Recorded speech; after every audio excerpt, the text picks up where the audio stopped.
just hold on. Prophecy fulfilling this time. Black power. Uhuru. Uhuru. Uhuru. We're about the business of the unfinished revolution.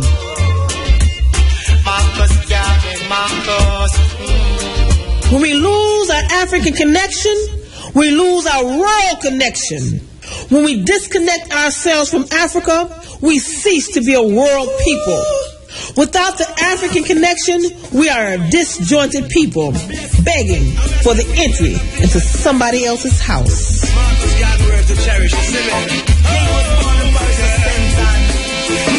Yeah, you know. Red, black, and green in the minds of these youth. Tell me, what does that mean? We're searching for truth. Africa, you can't hide the philosophies of a Marcus Garvey. No more. Can't deny the philosophies of a Marcus Garvey. I tell you, no more. Oh, he's covering all the people with his prophecies and opinions. You don't need eyes to see that he's free. He's covering all the people with his philosophies and opinions. You don't need eyes to see that Marcus live. I am Marcus Garvey. Marcus alive up in the iron eye. Marcus alive in the iron eye. No longer the children shall deny. Marcus alive in the iron eye. Black power was more than a dream. Black power was a call to action. Black power was a call for organization. Black power was a call for consciousness raising. Long before the CIA, know that the serpent is fighting at his tail. Black star away, sail away, oh my. It is a call to action, August 16, right here in the courtyard of Irie FM. It's a call to action. Black power, Uhuru, August 16, right here in the courtyard of Irie FM. As we pay tribute to Mwalimu Marcus Messiah Garvey. I am my ancestor.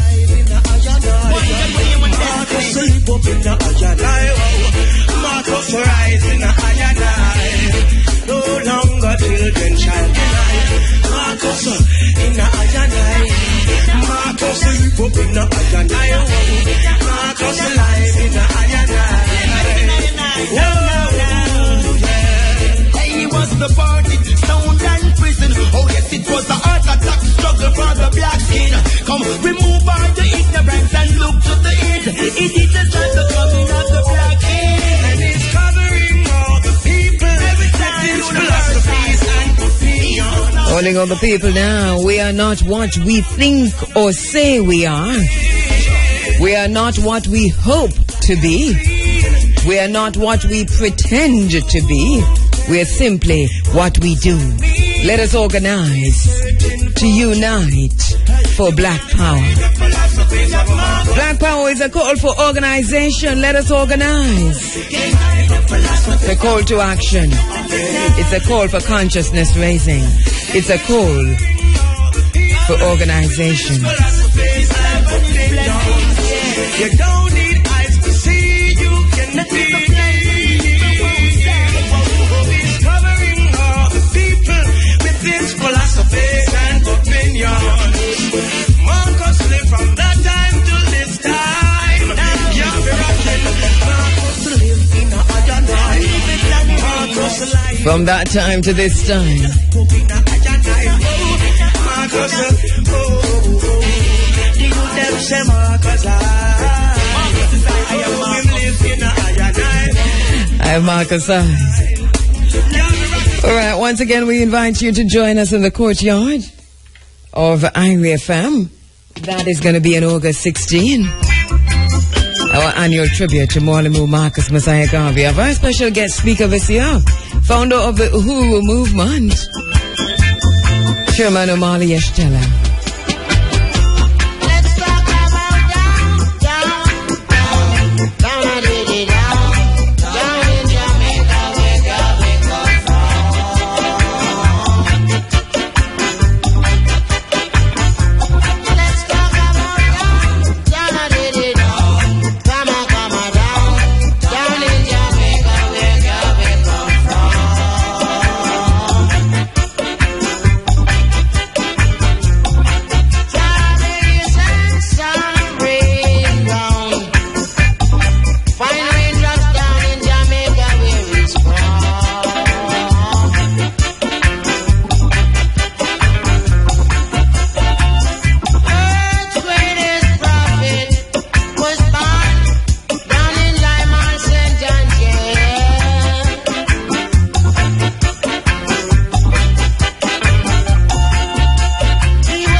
to protect black lives. Of course, black lives matter. Black power enables activism.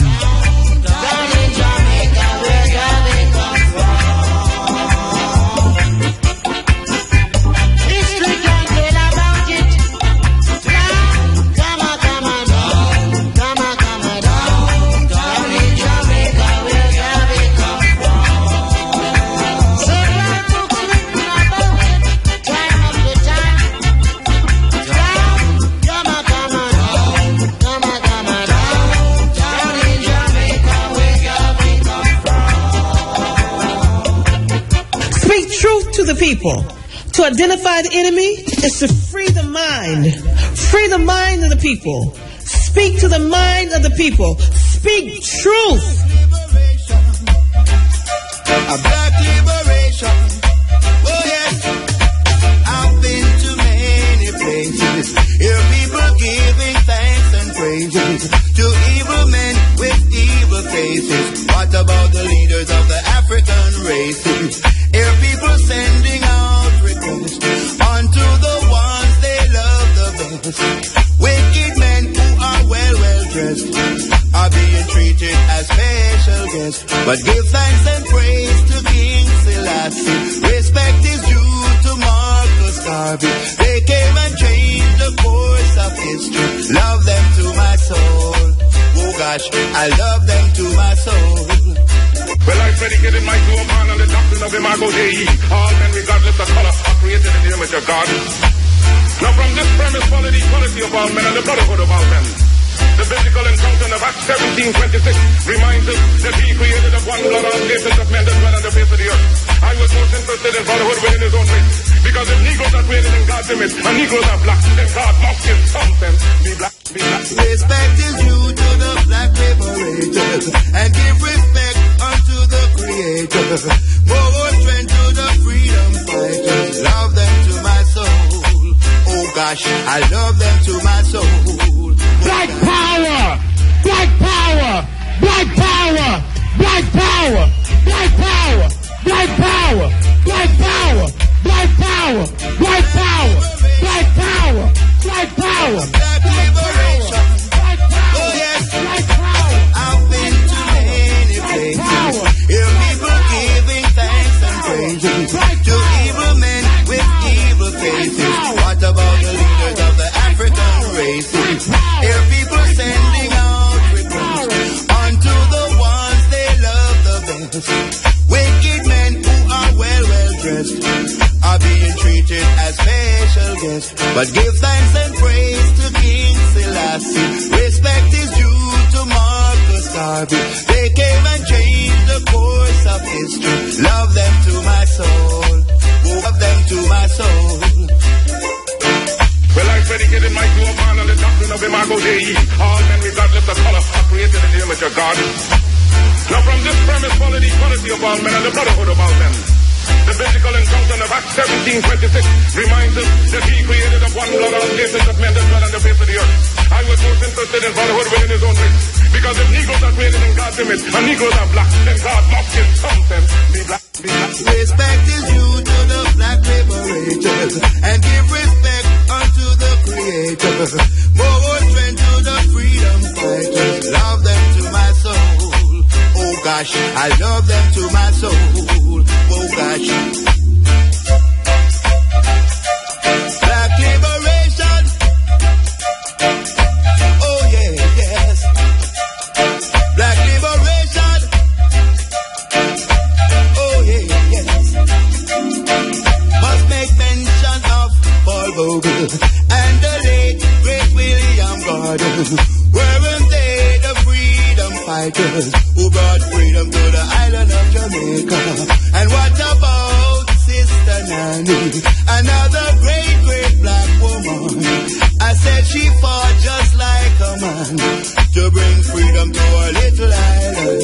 Oh, respect is due to the Creator, and give respect to the freedom fighters, and more strength to the black liberators. Love them to my soul. Oh gosh, I love them to my soul. Oh yes. Say I've been to many places. Hear people giving thanks and praises to evil men with evil faces. What about the leaders of the African races? Here people sending out requests unto the world, they love the best. Evil men, because they're well dressed, are being treated like some special guests. But give thanks and praise to King Selassie. Respect is due to Marcus Garvey. They came and changed the course of history. Love them to my soul. Jano, I love them too. The black liberators. Oh yeah, yes. They're the black liberators. I love them to my soul. I said I love them to my soul. Oh gosh, I love them to my soul. Jano, the black liberators. I love them to my soul.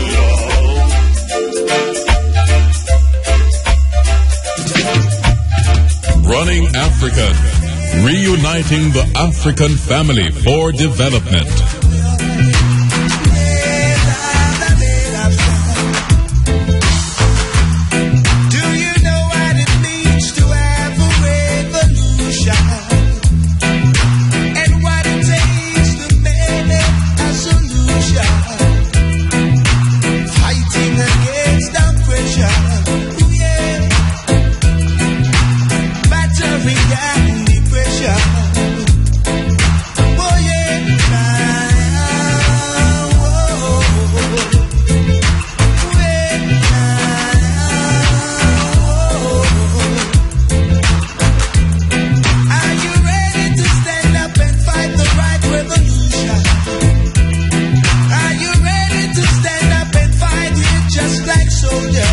Let us talk about that now. Let us talk about that now.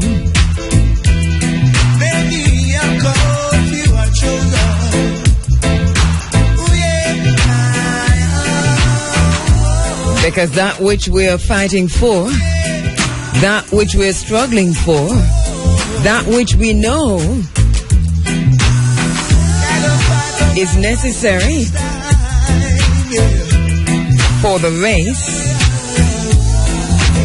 which is a power that Morlemu Marcus Messiah Garvey talks about, which is a power that Amos Wilson talks about, which is a power that Kwame Ture talked about,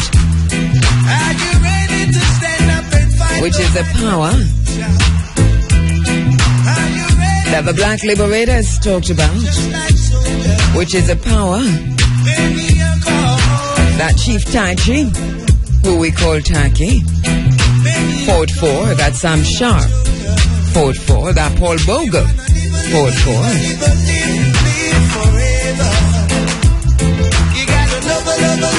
We are not what we think or say we are. We are not what we hope. We're not what we pretend to be.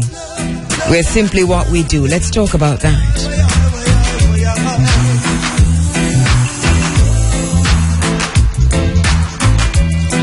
As Chairman Omali Yeshatela reminds us, we did not sing and clap our way into slavery or enslavement or colonialism or neo-colonialism. We did not vote our way into being enslaved. Our ancestors were taken at the point of a gun, put in chains, and still today, wherever we are as African peoples, the militarization around us, the militarization of a Caribbean water of a CBS under the CBSI, the militarization of a continent of Africa under AFRICOM,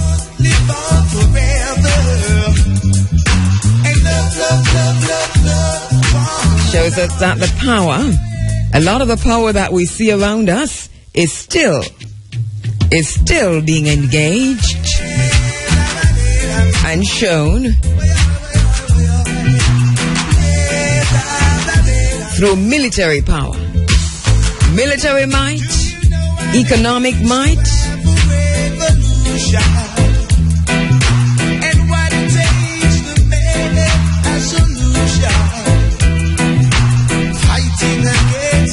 So, in the words of Morlemu Marcus Mosiah Garvey, the only protection against injustice in man is power. Physical power, financial power, and scientific power. Morlemu Marcus Mosiah Garvey says that power is the only argument that satisfies man. Except the individual, the race, or nation has power, it means that that individual, race, or nation will be bound by the will of the other who possesses this great qualification, black power.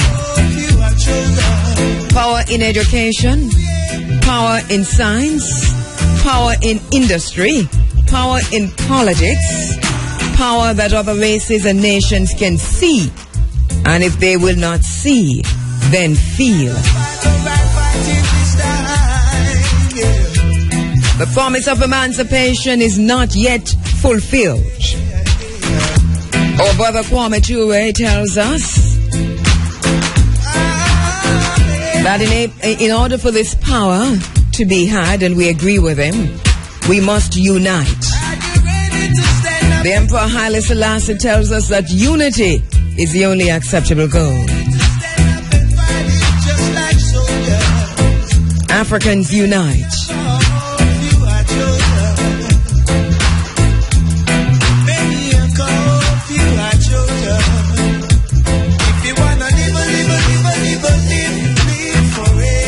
Return to the countless meetings, ain't nothing wrong with that. Return to the memos, return to the study groups, return to the alliances. And when they are dismantled, erect them again. This is how we see growth and change. Return to the business of raising and spending money. Return to courage, where we cannot and should not be fearing jail time and street time and hospital time because we're afraid to stand up for our rights. Return to the friendships that were formed in the interest of power, black power. And where they have been shattered, rebuild them if you can. Let us use the media wherever we are. Let us continue our world tours. We don't see many of that anymore. Bodies and minds have been sacrificed already and sanctified too.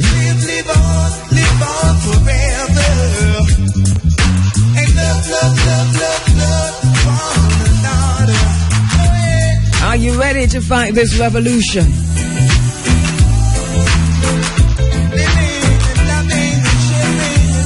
All black organizations, we implore you to come together, all Pan-African organizations. You don't have to be one. You don't have to be one. But let us unite. Let us come together and have a united front. Let us not be discouraged in the struggle. In the words of our brother Kwame Ture, if what we form is dismantled by the enemy, we must get together again and start from a highly qualified zero. You knock it down, we're coming back stronger.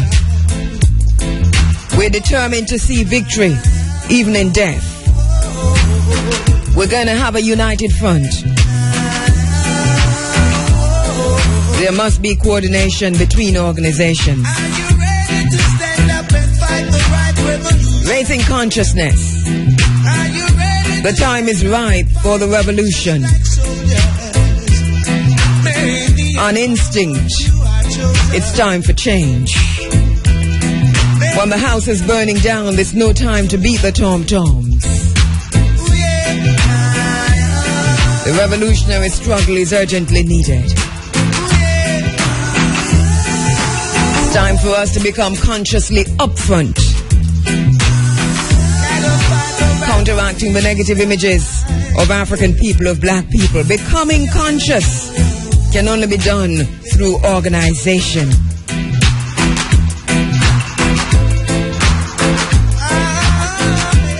Our people have one stage left in their struggle. Many have been sacrificed already for this. We've got one stage left in our struggle, and that stage is a stage of mass organization. The elders tell us that we have tried everything apart from mass organizations. And if you look around you, you realize that mass organization is that which is discouraged among us. We have mass struggle. We have a character of mass struggle.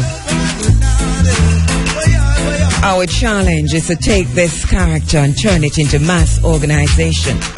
Join us here in the courtyard of Irie FM on August 16, when all of the African and Pan-African organizations in Jamaica meet here in tribute to Mwalimu Marcus Messiah Garvey under the theme, One Africa, One Africa, One Africa, Uhuru, Uhuru, Uhuru, One Africa. If we care about building a movement, we cannot leave our wounded on the battlefield. Let's do this. Supporting the families of those who are in prison. Supporting the families of those who have died in the struggle for black power. Our elders tells us it is only in unity that we will defeat the enemy. Unity. Unity presupposes organization. One Africa. They're gonna be celebrating again to come this July 31, and they're gonna be doing it in a piecemeal way all across Jamaica. And they're gonna be telling you that you must beat the drum and the tom-toms.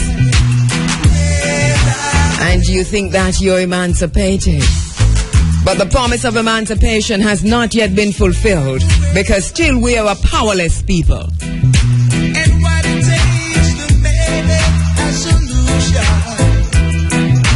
fighting against the pressure, ooh yeah, battering down the pressure, oh yeah,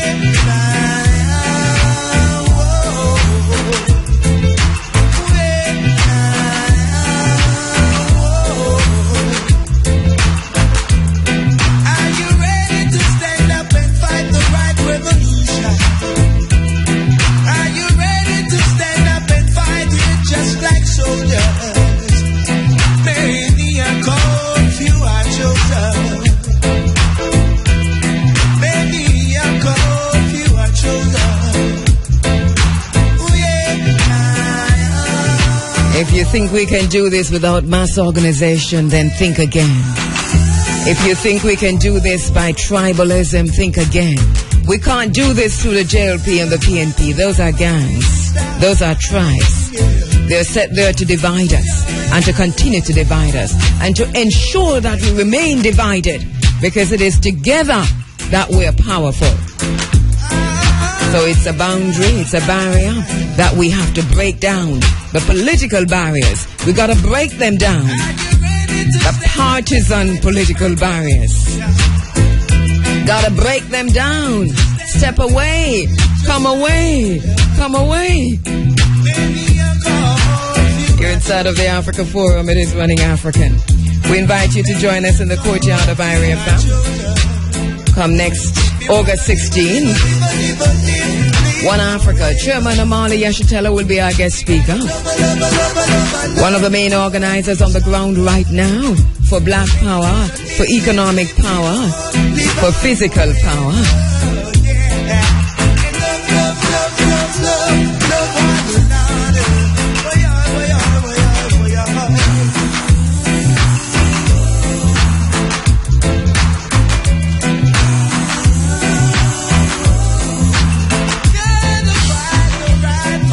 All right, let's do this. Let's do this. We invite you once again. August 16 in the courtyard right here of Irie FM. All day, all day, all day. One Africa is a theme. As we say good morning to the members of the African family.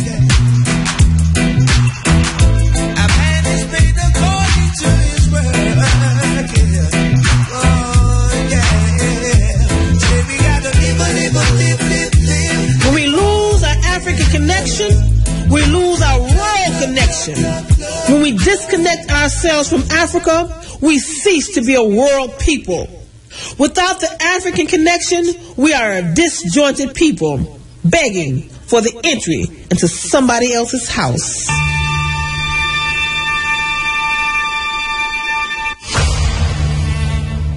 This mid-20th century is Africa's.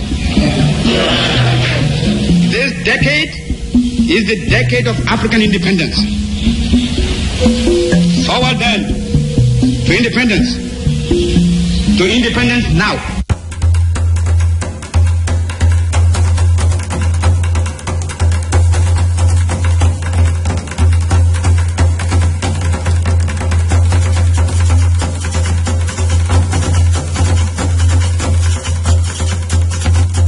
Chairman Omali Shatella has a bold, ambitious plan for one united Africa and African people. The only thing that will overturn the misery that we face everywhere on this planet.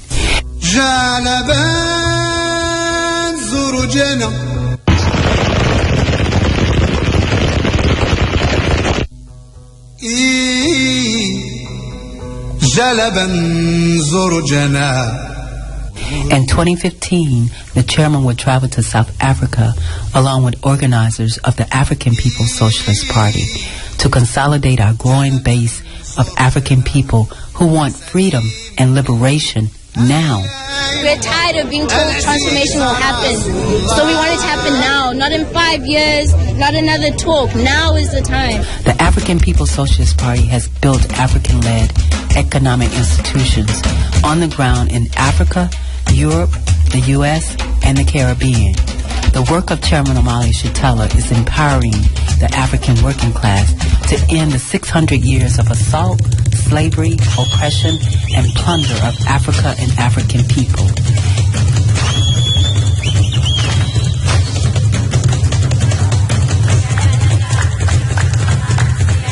In the 1920s, Marcus Garvey galvanized the entire African world with the statement, Africa for Africans, those at home and those abroad. Garvey's vision inspired the anti-colonial movements of the African people around the world.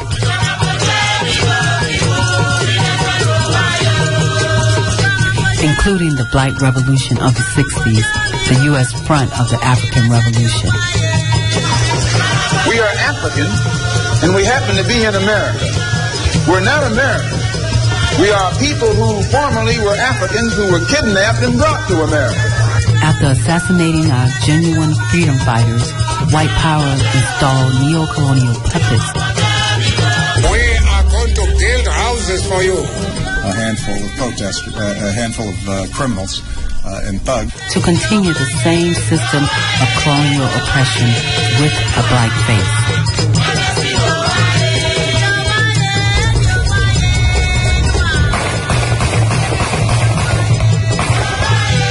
Chairman Omali Shatella is an uncompromising voice, mobilizing and organizing the African working class everywhere. The revolution in Tanzania has not been complete.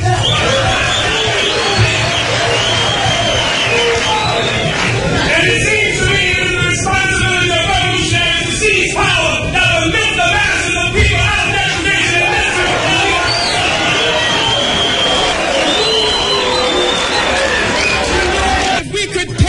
Streets of Amsterdam and Rotterdam, if we can bring clean water to New York City in America, we can do the same thing in Freetown or Nairobi here in Africa.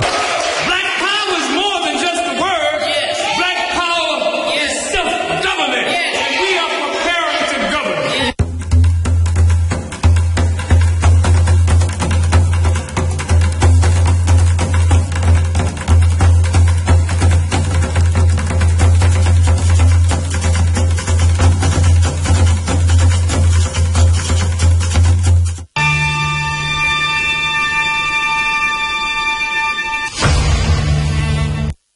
We are saying that those organizations which are politically on the front lines fighting for our people should come together and form a united front.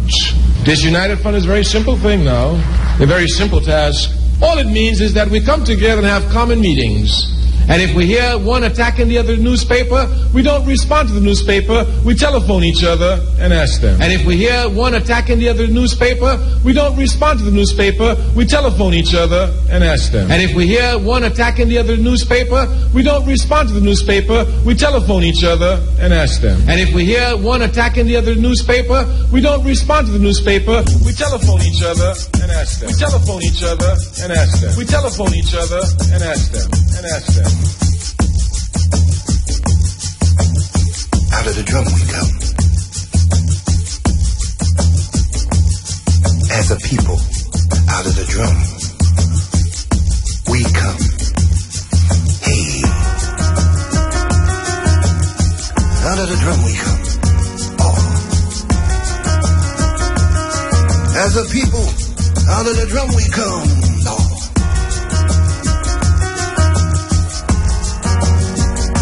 Out of the drum.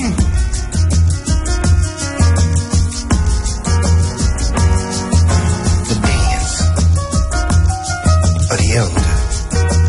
Everybody dance. Respect yourself.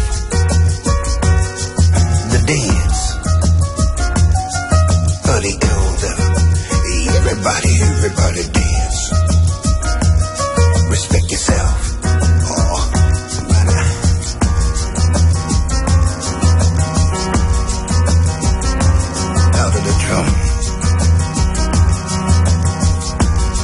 Out of the drum, we come. As a people here. As a people.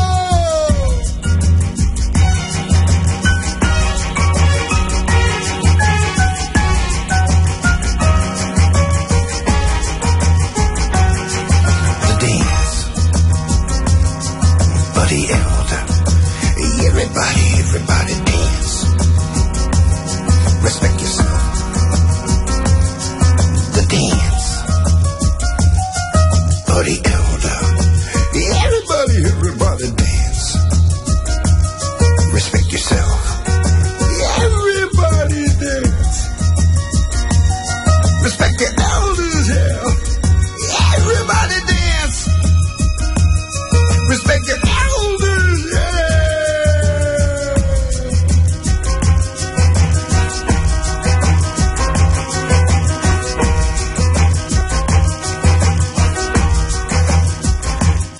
Truth to the people.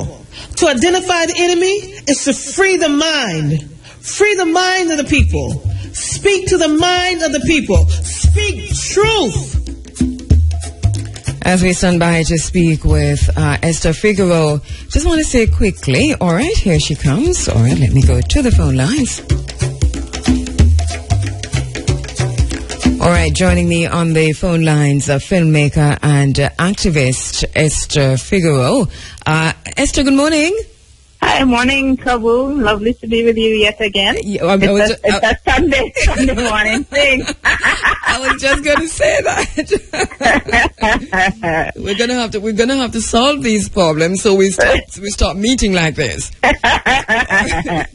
All right. So on the weekend, last time we spoke, you talked about the issues relating to bauxite mining and prospecting in Jamaica and the concerns that were being shared by not just yourself, not just activists, but just ordinary communities.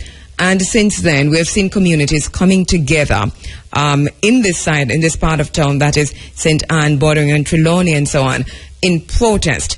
Back up a little for us, Estah, for those persons who are hearing about this for the first time. What are the concerns regarding prospecting and mining of bauxite in this region?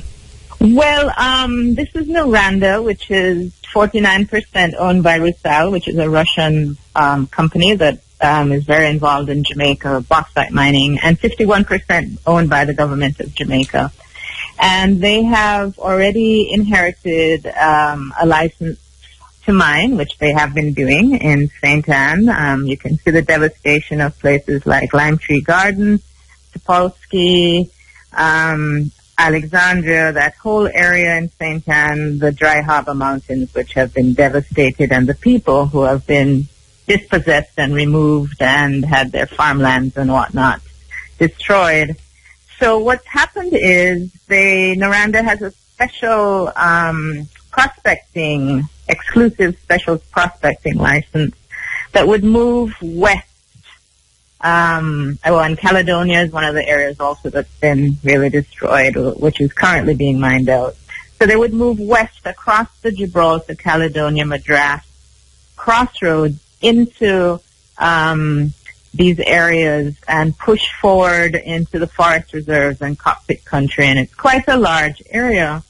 So what alarmed people was when they saw a road. If anyone's been in these bauxite areas, they're just filled of these huge, enormous haul roads, that just hit down hills and take everything with them. And they noticed that a road was being pushed through. It hit down a hill and was boring through across the line, across the prospecting, the mining license line, and into another area. And so an alarm was raised, and also in the communities, Noranda people were coming by and checking out the different land and telling people the farmers to do inventories of their land and et cetera, their crops. Mm-hmm. So the communities got quite alarmed by all of this and organized. Yes. It was a fabulous thing. They got together. They talked about what was happening and what they wanted and what they didn't want. And on Tuesday the 21st, Oh Happy Day, was a wonderful moment in Jamaican democracy. The communities of Madras and the Gibraltar and Barnstable and Endeavour and that whole area, they came together with the support of communities from Western cockpit country, the areas of Catadupa and all over there that are also slated for mining. Mm-hmm. They came together with the people from the northern cockpit country, Duanesville, Windsor, all those areas came down in support. People from southern cockpit country came out. Mm-hmm. People from St. Anne, people from Kingston and St. Andrew, people from St. James, Manchester, all came out and said very loudly and very strongly, no to bauxite mining, no to poverty, no to exploitation. And it was wonderful right there in that place where Noranda had illegally bored through, and they admitted that they had bored through without the right to do that, saying it's a prospecting road because they expected to mine. All right, let me ask you this, Esther, for persons who are saying, but we've always heard this, in school, what are the resources Jamaica has, and you hear bauxite is one of them, and bauxite mining is synonymous with Jamaica for entire generations. It's been happening forever. What are the dangers inherent in what we're seeing now? Why are the communities so concerned? Why are they protesting? What is the main issue or the main issues? Sure. Well, it all started in colonial Jamaica. So this bauxite was discovered in the Da Costa land in St. Anne in the 40s. And in the 50s, in 1947, the Mining Act was written by the colonial British. And what they did was they confiscated his land, and they declared that no one in Jamaica owned their land, okay? It belonged to the Crown. And so anyone with bauxite under their land could be, simply removed. So what people need to realize is that under the British colonial extractive era that we still seem to live in, Jamaicans don't own their property, and they need to read Peter Steut's article in the Gleaner, his editorial that he did. He came out to the event on Tuesday, yes. And he talks about the human rights, that this is a human rights issue, okay? Mm-hmm. That people in Jamaica do not actually own their property, and that the government can let themselves or foreign entities simply come and take what you thought was yours. Mm-hmm. So the issues are this. Bauxite mining is strip mining, okay? The bauxite is different chemicals that are in the red soil. And it's close to the surface. So what happens is all the trees, the natural structures are destroyed and removed, the vegetation, the topsoil is scraped out. And then they dig, right? They dig a pit to pull out the rest, extract it, and remove it. So what you have left is the removal of the topsoil, the removal of the subsoil, and the exposure of the earth, right? You're basically opening up her insides and exposing them. Mm-hmm. This land, even though under the law is supposed to be reclaimed, it cannot be reclaimed. It cannot be returned to its original state. Mm-hmm. You cannot do that to Mother Earth and she heal, okay? Mm-hmm. So when you travel through these areas, you see these open pits on the side of the road all over. You see the little houses, you know, on the hill banks, either abandoned, you know, entire heritage of Jamaica, heritage sites, churches, people's ways of life. Over 300,000 rural Jamaicans have been displaced and removed. That's why we have a large diaspora. That's why we have high urbanization. People from rural areas were basically chased out and continue to be. Mm-hmm. So we have highly productive agricultural land and the lifestyle, which is self-sufficiency, independence, and strong-willed Jamaicans. Mm-hmm. We have that being undermined and destroyed. I want to back up a bit, Estah, because you talk about the fact that Jamaicans do not own the land. You might have a title for the land, or you might be paying on the land, and you might be saying, this is my land. But at the end of the day, if there is bauxite on the land on which you're living, and the government wants to take this from you, they can do that. 2 weeks notice, 14 days. 14 days. And you're talking 14 days. And I've heard, you know, surface rights, mining thrown around by different people who are involved in bauxite mining. And another point you made is that the land cannot be resuscitated. It can't be brought back. So what they do is they remove the topsoil, they put it to the side, they dig it out, they throw some rocks, subsoil, some fill, they put the topsoil on back. It's not deep enough to grow, you know, things need roots. They need to go down. And it's just not, it can grow some, you know, some grass, maybe some cows, but often it's dangerous, you know, animals fall into the pits, etc., etc. Mm-hmm. But it separates, it destroys entire communities. When I was in Caledonia, we drove past a huge pit that's been there for over 20 years. It used to be the community center. Mm. You know, Deacon Clark in Gibraltar has told me about all of these churches across Lime Tree Garden, all these different places which were destroyed. So are there areas in small Jamaica, little Jamaica, that are okay for mining? Are there areas which you could look at and say, all right, if you're mining bauxite, these areas are the kind of areas you should be concentrating on? Are we saying totally in, just a blanket statement that mining for bauxite has to stop in Jamaica? Well, one thing you need to know is mining has been going on, right? For 50 years or something. Forever, so you have all these, it just spreads and spreads. So for example, okay, there are large areas have been given to be mined, but it's been done very inefficiently, okay? So I was watching in the Noranda where it gets trained out to Discovery Bay and then shipped out. We were watching the trucks come and they dump the pile, this enormous hill of bauxite. That then needs to be dug up again, okay, and moved to the train tracks, etc., etc. If you look at the bauxite roads, the haul roads are just all over the place as if there was no plan, okay, as to, okay, we're going to mine here and then here and then here. It's just random because they can do what they want, okay?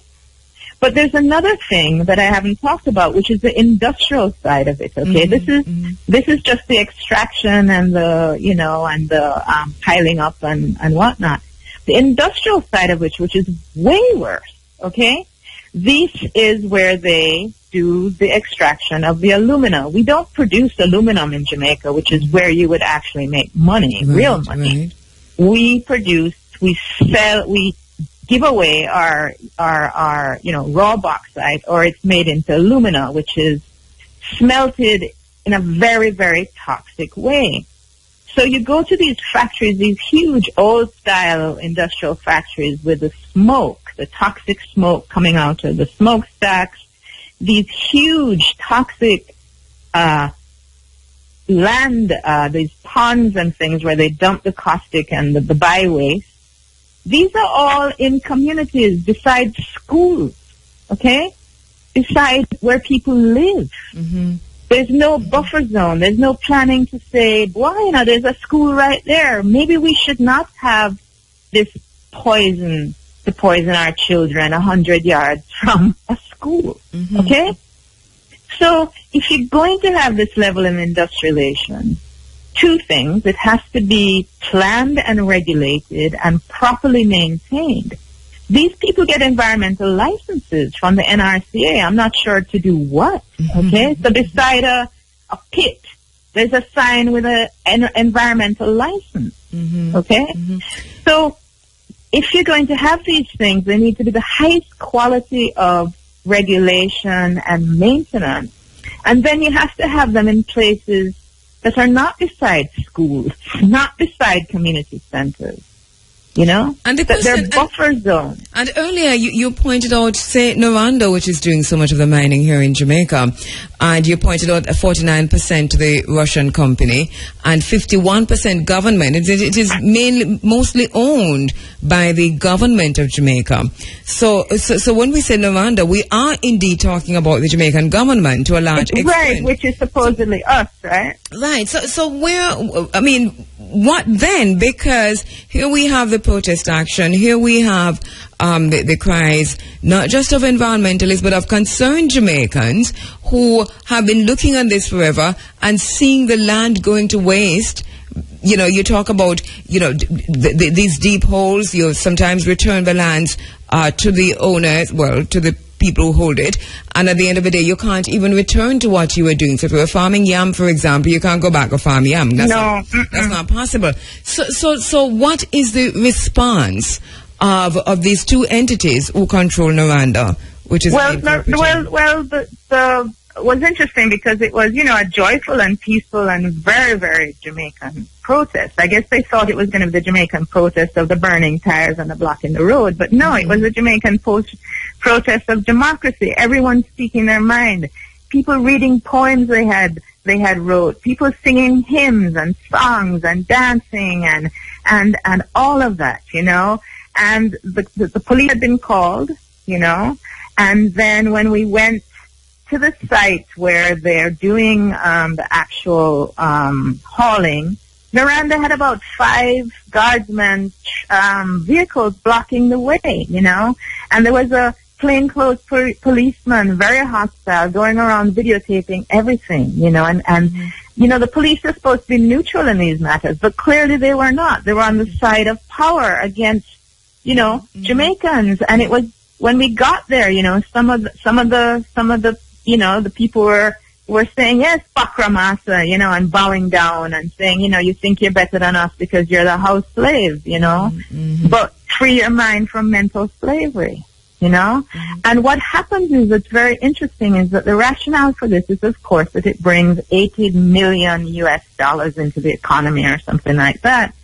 I would like to see those figures actually rationalized and broken down, because these communities are condemned to poverty, okay? If no one will invest in a community that is slated for bauxite mining, and once it is destroyed, there's nothing you can do with it. There's now talks of greenhouses and all kinds of nonsense that cannot replace the people's lives and what they have lost, okay? So we have to, when you talk about the money that the Jamaican government is making from bauxite, I'd like to see, 1, how they come up with those figures, 2, where the money came from and where is it going? How is it being invested in Jamaica and the Jamaican people? Obviously it's probably just going to pay the debt, not the interest on the debt to the creditors or the whatever it is. So how are the people of Jamaica actually benefiting? So when we say this is an economic benefit, we need to know really where do the figures come from? How is it benefiting Jamaica apart from going into the coffers of the government and some individuals? And then we have to cost out what it is really costing in terms of the destruction of the environment and the destruction of the Jamaican way of life. In terms of what the ordinary Jamaican person know, and I'm really heartened by the protest action by the communities last week, because it tells me that communities are looking beyond the rhetoric, beyond the numbers that we hear these technocrats keep throwing out. But from where you stand, what kind of public education is needed among ordinary Jamaicans for a greater understanding of what continued mining means for the country? Well, I think most Jamaicans know, I think anyone from Manchester, St. Elizabeth, Clarendon, St. Anne will tell you they know. They have relatives, they've experienced it. Yes. Some of them work in the industry, and many of the people actually who were saying no have worked in the industry for 20, 30 years, Another interesting aspect of what was very much in the, less so now, but what the model used to be the whole kind of factory town model where, everyone worked for the bauxite industry and they had certain benefits. One of the interesting things is if you're sick, you're sent to a doctor that works for the company, right? So one of the interesting things that we have anecdotal evidence of, which is that there are large, strange clusters of illnesses around these plants and people who work in them. But there's no real government data, and the people will tell you that if they're ill or whatnot, they're sent to the company doctor, and he says, "Oh, you're fine, you're okay. Take these pills or whatever." So the actual death and children with asthma, people with respiratory illnesses, etc., none of that has been costed in either. So what we have is what's called an unequal sacrifice, right? We have entire Jamaicans who have been sacrificed. Their health, their land, their families, their communities, their mobility, their economic opportunities. And in return, we have to ask, what has Jamaica benefited? The companies have benefited greatly because they pay so little amount of money for the bauxite, for the alumina. The tariffs have been waived forever. The Jamaican government benefits because they're part owner. So we just need to ask, okay, fine. This is such a great thing. Let us know where the money comes from and where it goes and how it benefits Jamaica. Very simple. And they should be able to answer these questions. And it's a conundrum that you should say the Jamaican government benefits, and then we still have to turn around and ask, how are Jamaicans benefiting? Because if the government benefits, the two are not related, apparently. Not at all. And this is where we have one of the greater issues when we look at mining or anything that government, well, the state is involved, that does for our benefit and in our name. But again, I want to really dig up. It was such a joyous one. It was, I shoot depressing things all the time. That's all I do is videotape depressing things in Jamaica. And this was one of the happiest days of my life, and I think it was a happy day for all participants. And I want to dig up the communities and say, watch out for the kind of retribution that people will be planning your way.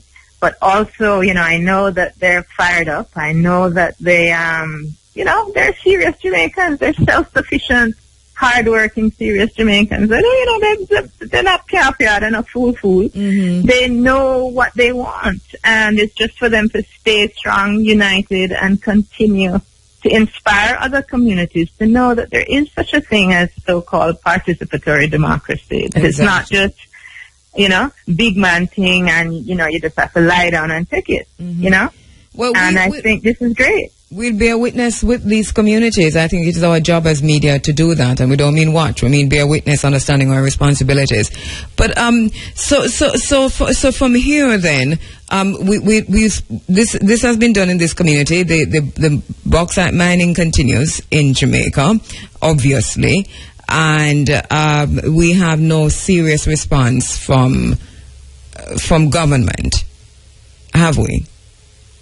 Well, the boundaries have not yet been tabled and made public, so that the Coptic country boundary remains a secret as to what the intention is. So, I don't know what to say. There was, I think that we are very much promoting and dedicated to bauxite mining in Jamaica. I don't think there's ever been a minister or whatnot or a government that hasn't been. And so I would like them to explain it, not just make statements and throw around figures, but really, really break it down, and just say, okay, this is how much money we get from it, and this is how we use it, and we're addicted to it, and we're going to keep doing it until any part of Jamaica that has bauxite is dug out. All right. Thank you so much, Estah Figaroh. Estah, by the way, as I said earlier, is a filmmaker, and one of the documentaries that we watch over and over again is Jamaica for Sale, which I'm quite sure many of our listeners would have seen by now, not knowing that that's you who did that. Estah, can you tell us where it is available? Well, Jamaica for Sale actually is not very readily available because it's not online. It's not streamable, but if you go to JamaicaForSale.net, you can see how to buy it. Okay. But if you go to my YouTube channel, which is Estah Figaroh, you can see my 2 films on Coptic country. Coptic country is our home, and Coptic country voices from Jamaica's heart. And you can see 6 shorts about the value of Coptic country, about the water, the forest, the soil, etc., etc. And you can see other environmental films. And yes, and you can go to CopticCountry.com, which is Windsor Research Center's site. On Facebook, there are 2 different Coptic country sites pages you can go to. There's lots of information on Coptic country out there, Great and I thank you as always for continuing this discussion and for keeping everybody on the ball and knowledgeable about these and other important things going and thank on. you so much, Estah, for the work that you continue to do. Thank you so much, and we'll keep in touch and keep on this. Yeah, man. All Love. Right. Okay, thanks. Estah Figaroh, filmmaker, documentary maker, and activist here in Jamaica. And I know, as I said before, you've all seen the film Jamaica for Sale. A lot of us have seen that over and over and over again.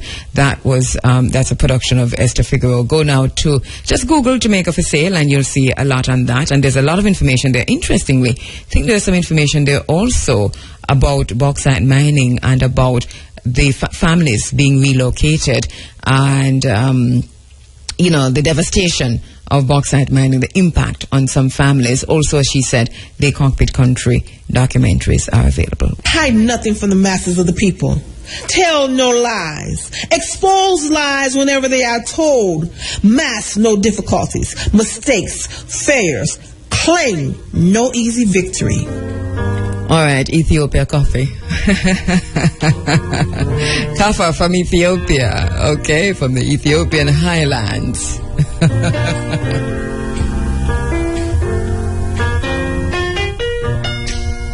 All right, just a quick peek into what's happening in the world. And before we do that, because I've been wanting to say thanks to a few folks. I know many of you know that my mother was hospitalized for the last few days, out of the hospital now, and want to say thanks, because when we encounter negative things, we talk about this in this space. When we encounter positive things and positive people, we also need to talk about it in this space. And so I want to say thanks on behalf of my mother, Doris Williams, to all the staff of the Port Maria Hospital who assisted her during the period of health challenges. Dr. Slowly, thank you so much. Thank you so much. Brilliant work. And such a caring person. Nurse Murdoch, above and beyond the call of duty. Booty, thank you, sir, for everything, including giving my father a cup of tea. He was there all day, from Saturday night last week, right back to Sunday night. Thank you so much. To the porter, Kevin Newton, and the ambulance driver, and the other porter who traveled in the ambulance to St. Anne's Bay Hospital Monday morning before day. Thank you so much. Thank you so much. Thanks to Dr. Ian Titus of the St. Anne's Bay Hospital and his surgical team, along with the nursing staff at the female surgical ward, St. Anne's Bay Hospital, who assisted in restoring my mother's health. Thank you so much to all friends, all well-wishers, all of you who understood that when I wasn't returning calls, when I wasn't answering my phone, when I wasn't on the Twitter, on the social media. Thank you so much. Thank you so much. On behalf of my mother, who, by the way, is recuperating very well, thank you. You know, when my mother was taken to St. Anne's Bay Hospital, you know, ambulance and all, and we knew we could not drive that fast at 2 o'clock in the morning to even stay behind the ambulance or to get there on time with the ambulance. You know, I panicked because I said, you know, who is going to be there when she gets there? And of course, Nurse Murdoch was sitting with her, and also one of the porters from Port Maria Hospital. And when we got there, you know, they were very attentive. When I walked in, actually, there was another nurse whose name we didn't get on the ward at the St. Anne's Bay Hospital, who, you know, I almost walked past my mom because I did not know that, you know, here was a nurse. She was wearing a green uniform, green pants and green shirt, and a floral thing over it. And so she was standing over my mom, holding her hand and just looking down at her gently. So I couldn't know that that's what my mother had, you know, a stranger was just holding on and just looking down as if this was her own mother. And I thought, wow. When I recognized that she was actually there standing beside my mother, holding her hand and looking down at her with so much love and tenderness in her eyes, not knowing her from Adam. You know, there are some beautiful people in the hospitals in Jamaica. Hard-working, long hours, but they're not all bad. There's some really, really beautiful people. And they weren't doing this, by the way, because they knew that I work with IRFM or anything like that. We were working shifts, my sisters and I. We were working shifts. You know, I came to work Sunday morning. My sisters were there with her Saturday night into Sunday morning. I left work, went to the hospital, relieved them, and then we were just doing it like that. So people didn't even know, and they weren't making that connection. But we had, from the hospitals, Port Maria and St. Anne's Bay, all the way, beautiful, beautiful, beautiful people. So thank you so much. And to the Senior Medical Officer, Dr. Slowly at the Port Maria Hospital. What a beautiful personality. What a wonderful man. I'm telling you, reminds me of my own grandfather, Dr. Slowly, something else. And also Nurse Murdoch and Booty and Kevin and the others. Yeah? And then at St. Anne's Bay Hospital, Dr. Ian Titus, thank you so much, and the surgical team and the nursing staff. Thank you. Thank you.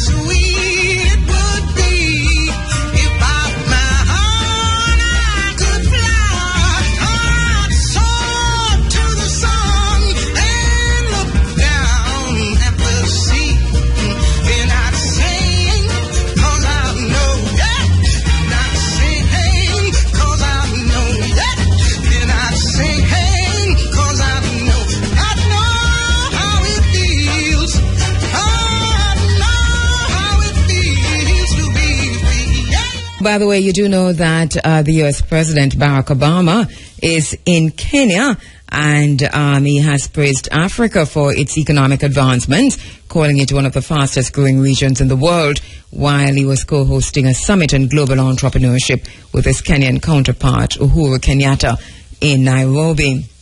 Yesterday, President Obama declared that Africa is on the move, and this was in his first official engagement since arriving in Kenya and the Kenyan capital a day earlier. You know also that he had dinner with his family in Kenya, and we're going to talk about that in a little while.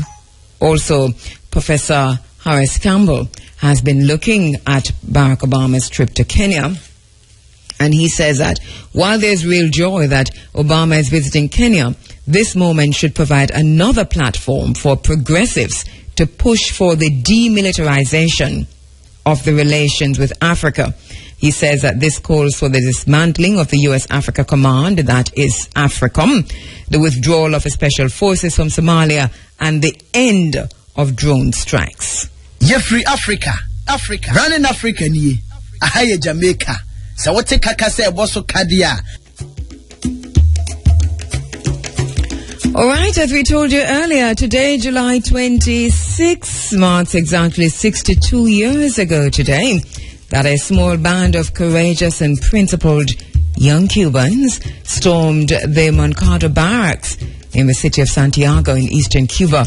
Their mission? To overthrow the Batista regime. The July 26 movement, the anniversary today, July 26. Going to be going to the phone lines to speak with Dr. Winston Wallace, medical doctor who graduated with honors in Cuba himself and practicing now in Jamaica. Standing by to speak with Dr. Winston Wallace on the anniversary of the 26th of July movement.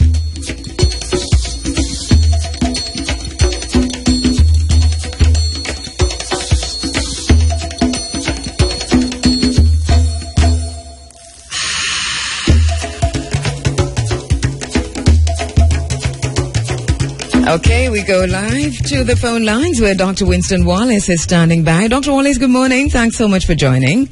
Good morning. All right, very happy to have you online with us this early on a Sunday morning. But we just had to talk about this important day today, the 26th of July. Important day in the history, in Cuba's history, but also meaning so much to Jamaicans on the ground here. For our younger ones and those who are not so clocked in and clued in to the July 26 movement, give us an idea of what that was all about, what led to that event on July 26. Okay, so the July 26 movement is actually a movement that Fidel Castro decided to start because Batista, which was the current president dictator who was in Cuba at the time, was a corrupted person and was a very corrupt president and tyranny. He was also in contact with the mob, with the USA mob, and there was a lot of injustice in Cuba and a lot of crimes and a lot of poor people. There was not enough health service and education. Mm-hmm. So after Batista, he actually canceled the elections in 1962, mm-hmm. and Fidel decided to actually go on arms against him because he canceled the elections and there was no more elections in Cuba. Yes. So in 1953, Fidel Castro decided to do a coup d'etat, an attack on a barrack, the 26th of July, which is basically the movement, the 26th of July. It was an attack on a military barrack in Santiago de Cuba. It was actually the first big step that initiated the revolution, the revolution army towards stopping Batista. It was decided to start on the 26th of July because on the 26th of July was actually a lot of parties in Santiago de Cuba, so 26th was actually the best time to start the attack because on that day they were actually hoping that the soldiers would be sleeping and hungover. Mm-hmm. And they actually had a lot of meticulous planning. Mm-hmm. on the attack. They started the attack at 6 o'clock on the 26th of July, but it was a complete failure. They lost that attack, and they said that 9 were killed and 53 were executed. The remaining soldiers were escaped, but they were later apprehended by the police, and Fidel Castro was actually arrested on 1953. You know, it reminds... Yeah, go ahead. Was arrested on 1953, and then was actually released 2 years later because of some political what was it, like some political issues. So they were actually freed in 1955. Sorry, you were asking a question. You know. It reminds me so much, Dr. Wallace, of the revolution here in Jamaica that Taki led, which is what happened. You know, the attack on the seizing the military barracks in Port Maria, and with a similar intention, seize the arms that it contained to free the people. And we had a similar result. I mean, granted, it was a beginning of freedom for many here in Jamaica, but also in Cuba we had, and you've said it, even though this particular attack on July 26 against the Batista regime failed, and many were imprisoned, right, and some were even killed. Executed and tortured, yes. Right. So to what extent would you say that this actually led the way for the ultimate freedom? Okay, so let me explain. So what happened was that the reason why they wanted to control that barrack was because they wanted to actually kill the weapons inside the barrack, get control of the radio station, and then start to give false information that Batista has lost power, you know, to kind of confuse the military in Havana, in Cienfuegos, in the other provinces. So that was a complete failure, okay, but it was the beginning. So when he was arrested, 2 years after, when he was released, he and his brother, they left to Mexico. Okay, and in Mexico, that's where he met with Ernesto Che Guevara, you know, Che, the very known icon that we see on the shirts, and he met with other Cuban nationals that were also in Mexico. And they came back to Cuba in 1956. And then, when they came back in 1956, they called themselves the Movement of the 26th of July because of that incident that had happened already. That was their name.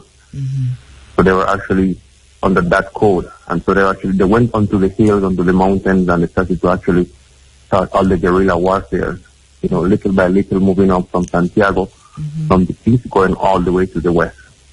So it actually took a couple of years to actually defeat Batista. They had a lot of guerrilla warfare in the country, in the mountainous area of Cuba, and then eventually what Castro did was he actually separated and had different commanders under his command, and they actually went to different provinces until they actually started to move up forward from the extreme east of Cuba, where he started in Santiago, to the west of Cuba, going all the way to Havana. And then Batista, realizing that Castro was gaining so much power, he decided to actually leave Cuba on the 1st of January 1969. It's actually the day when Cuban Revolution actually became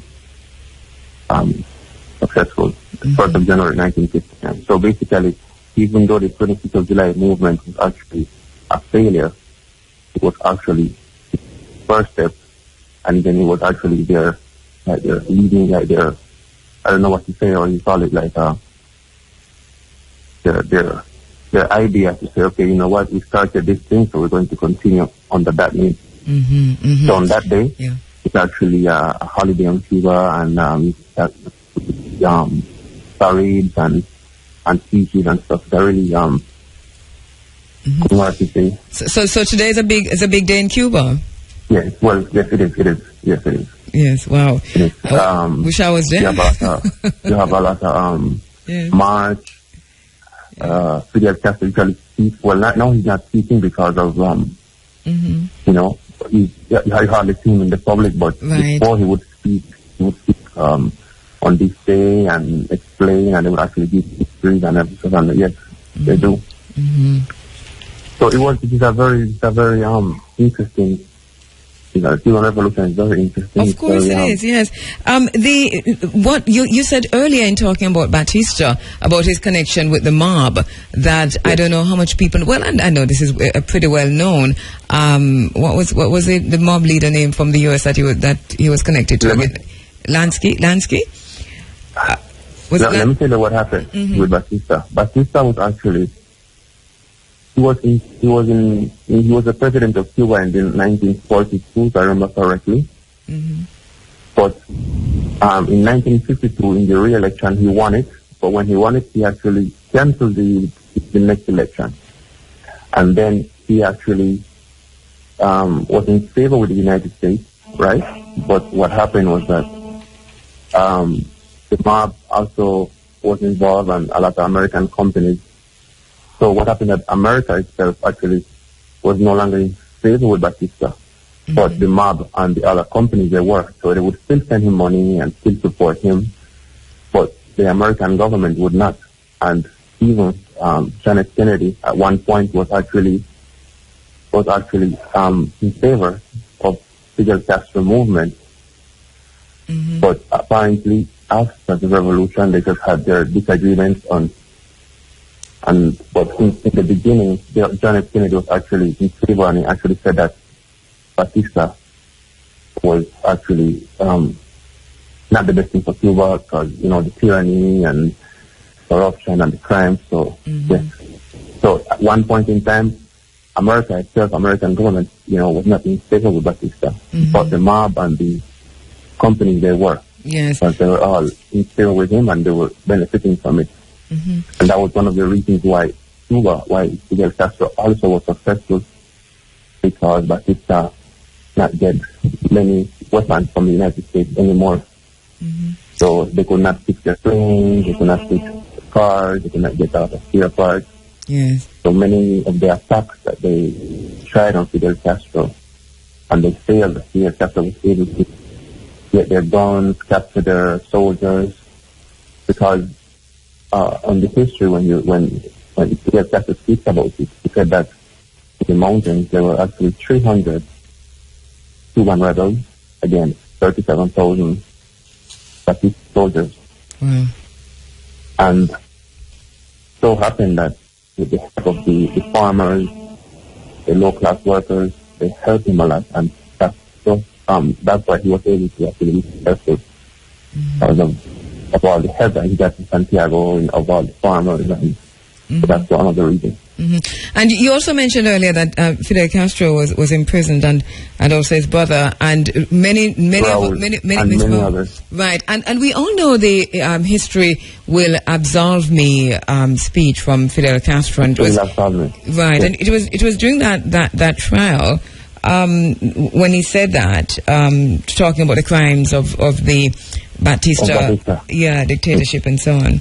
So what happened was that after the 26th of July movement that failed, he was able to escape. But then a week after he was captured, so he had to go to court.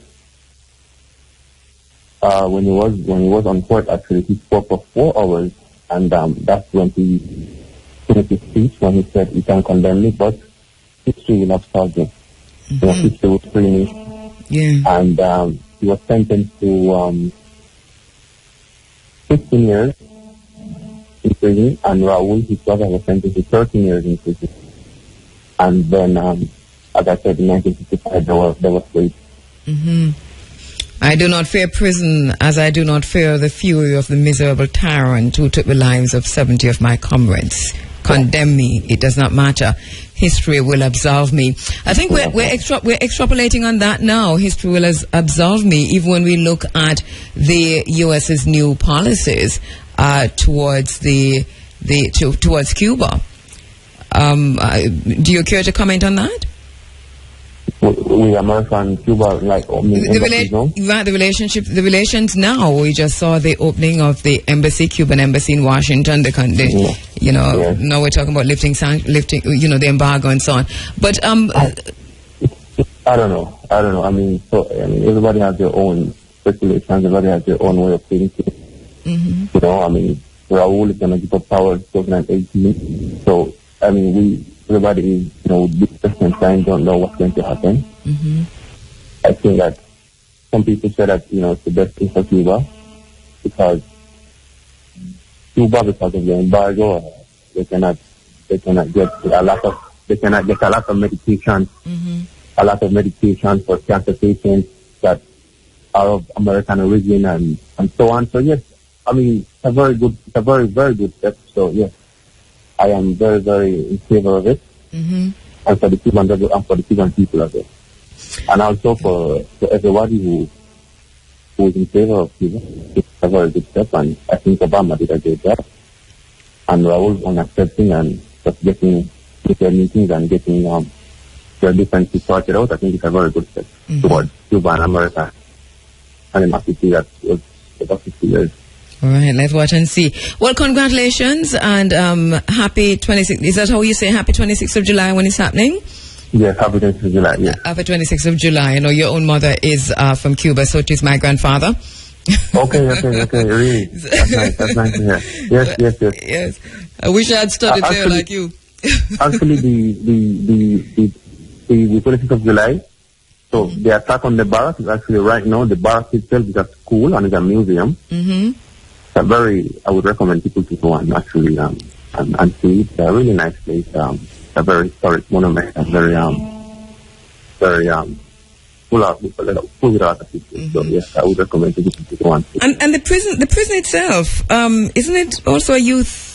Is it? Well, the prisons are there, and some of the prisons because they're actually turning to schools, but some of you can actually go and actually see one or two of the museum, and they can actually show you some of the torture weapons they used, and you have pictures of many of the soldiers that were tortured, and yes. Mm-hmm. All right, thank you so much. You really have to shed some light on this. It was a pleasure talking to you guys, and anytime. I appreciate that. Dr. Winston Wallace, medical doctor, graduated with honors in Cuba, now practicing in Jamaica. All right. Thank you very much, and anytime. It was a pleasure. All right. Dr. Winston Wallace there. Very happy to have had him on this day, which is historic for Cuba and for Cubans in Jamaica. Happy 26th of July. All right. And I remember a few years ago, we actually were in Cuba on the 26th of July and broadcast live, which they said that we couldn't have done, but we used cell phones and so on, and did our live broadcast from the celebrations there in Cuba on the 26th of July. Wow. I'm thinking back to it, and it was really, really, really lovely. By the way, do you realize that it's very, very hot? It's hot at nights, it's hot in the daytime. It's just very, very hot in Jamaica right now. The heat is almost as hot as it is in Egypt. I went to Egypt and in the middle of the summer when it was really hot. And in Egypt it's hotter than anywhere else, believe me. And I remember we were sitting in a public place, and it was a hotel lobby or somewhere, and people were coming in from Saudi Arabia and so on for vacation. And when they came in, they said, they had to leave hot Saudi Arabia to come to Egypt for vacation because in Saudi Arabia the tires were melting off the cars. Inshallah. The tires aren't melting off the cars here in Jamaica, but it is hot.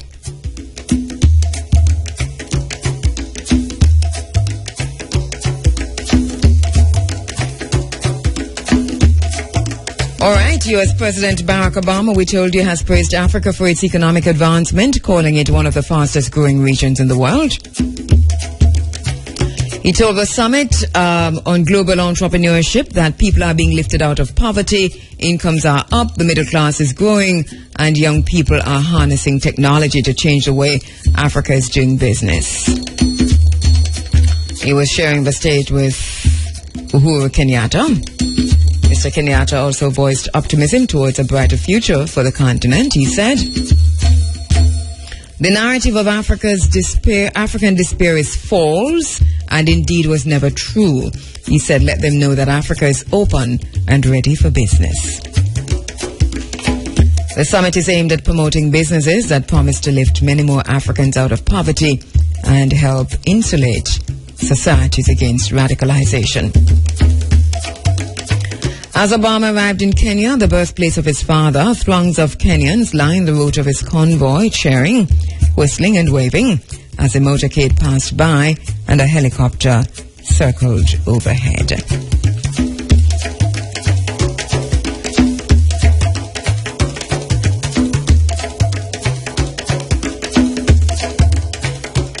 Meanwhile, it was an exciting moment for the U.S. president when he met his close and extended Kenyan family in Nairobi on Friday night. His first meeting, few hours after landing, was a connection dinner with the family, some of whom he said he was meeting or hearing about for the first time. In his own words, Barack Obama said, "We were catching up. There is more immediate family that I have known. I've known well from my previous visits.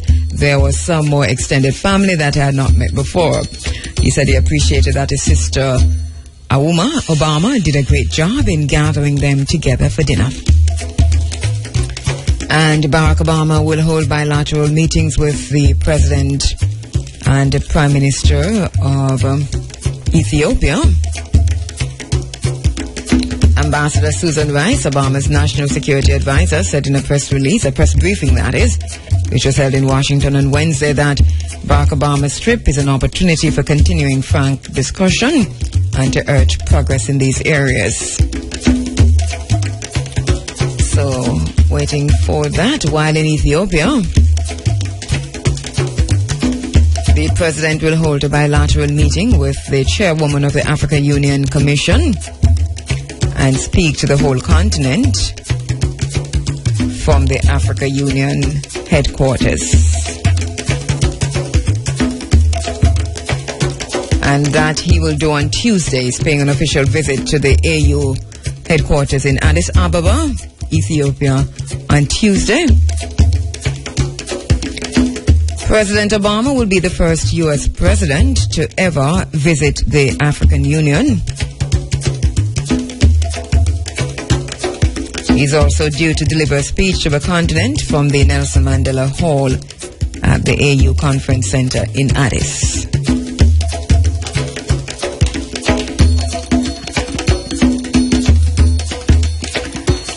All right, and we have had later on in the program in Focus. All right, let me just tell you what's happening. But later on in the Focus, we're going to be looking at a speech made by, well, it's an op-ed by Professor Harris Campbell, who has said, and I do agree with him, that as president, Barack Obama should use the occasion so there should be an occasion where the government of the USA should seek to work with the peoples of Kenya and Somalia who want peace. He said this visit should be an occasion to spell out the process of demilitarizing the relations between the peoples of East Africa and the United States.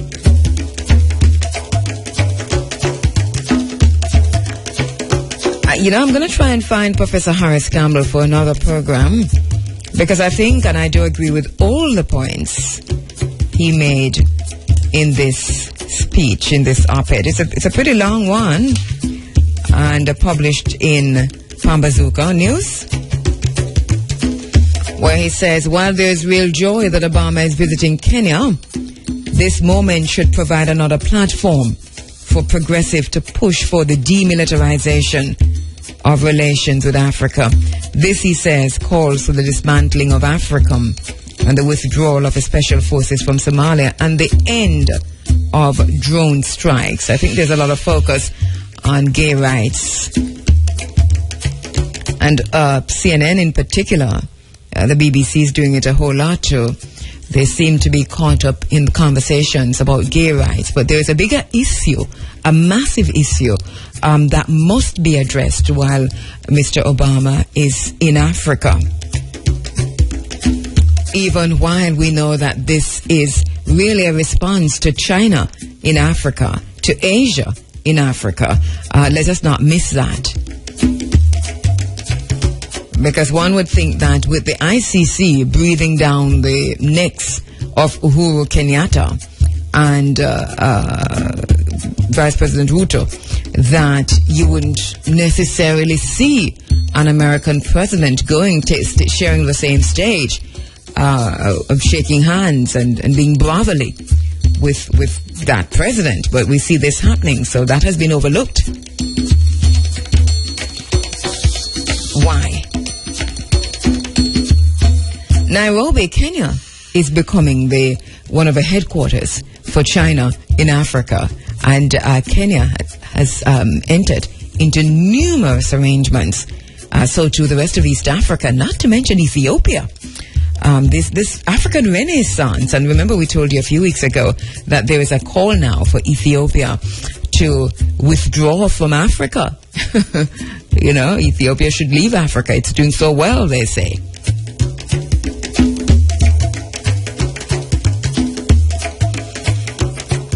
Wow. I know you're asking how that is possible. It is possible. It is possible.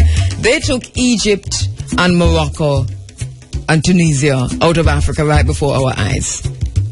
You know, listen to the media in Jamaica when they talk about Egypt or Tunisia or so on. I mean, listen to how the media say that these countries are in the Middle East. They are North Africa. But even us, well, them. So just like how they took Egypt and Tunisia and Morocco and some of those other countries out of Africa and placed them in some place called the Middle East, it's the very same way that Ethiopia can be taken out of Africa. And that's a call now for Ethiopia to be taken out of Africa because Ethiopia is doing so well.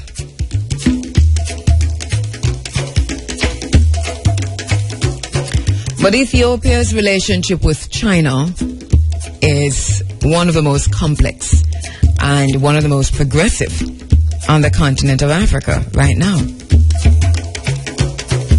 So, of course, President Obama is going to Ethiopia and he's going to the African Union and so on and so forth. So we know what's happening there. But I think Professor Harris Campbell has really looked at this look at all the complexities, look at it from a holistic perspective, and has written a really beautiful piece that you should all read. I'm going to try and get him for an interview in short order to go through this, the points he has raised here. Under the heading, is Obama keen on relations with barons of Kenya or with the people? We love it. All right, in other news, the head of the OAS has called for the two countries, Dominican Republic and Haiti, to discuss tensions, but Dominican officials accuse him of being biased on migration issues. The government of the Dominican Republic has rejected dialogue with Haiti. The dialogue requested by the head of the OAS states, saying Secretary General Almagro is biased when it comes to the issue of the immigration situation on the Caribbean island. We're still watching that situation in Haiti, in the Dominican Republic, as thousands of Dominicans of Haitian descent, or thousands of Dominicans who look like Africans, who present as Africans, are being rendered stateless.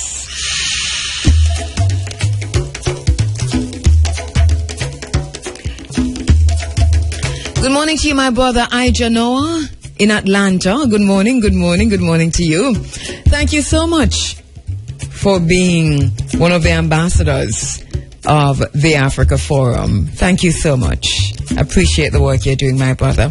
To you and your family. Our brother Ija Noah, good morning to you. Welcome to the Africa Space, to the Pan-African place. We go through until 10.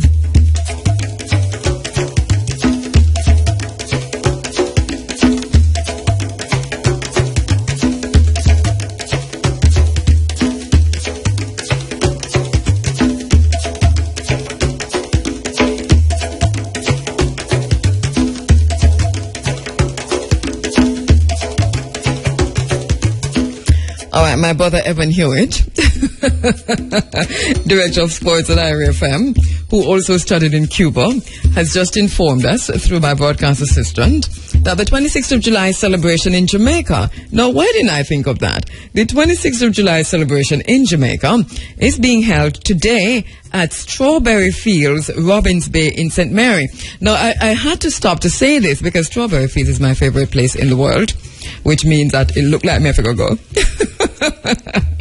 So will somebody call me from Robbins Bay? You sure it's Strawberry Fields, Evan? Is there Strawberry Fields? I don't like Strawberry. The other one? All right, Strawberry Fields. So look how we are going. Strawberry Fields here now. Robbins Bay. Here I come. All right, Strawberry Fields looking good for the 26th of July celebration.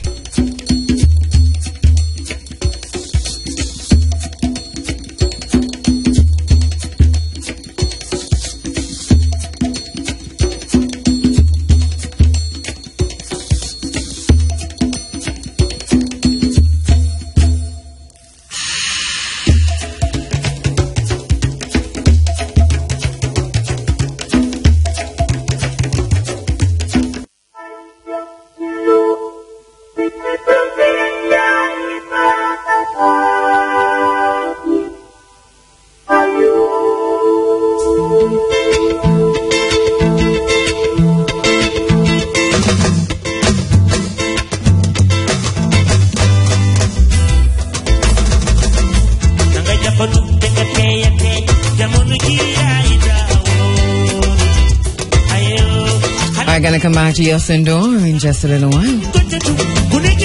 Remind you of the local and international headlines coming your way at 8:45, and then right after that it will be time for IRFM Sunday Sports Diary. In the meantime, though, we've been talking about the Bureau of Standards flyer, promotional flyer, promoting metrology, the science of measurement.